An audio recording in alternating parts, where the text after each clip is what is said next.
Hi everyone, welcome back to HardReset.Info channel. Today I'm gonna be showing you how to edit photos in Google Photos on iPhone devices.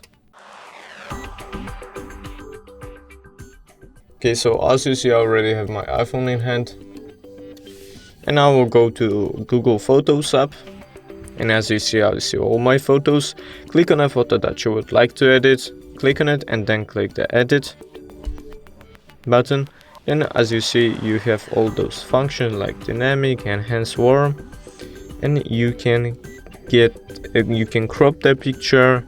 You can use different tools like magic eraser that you can erase things with.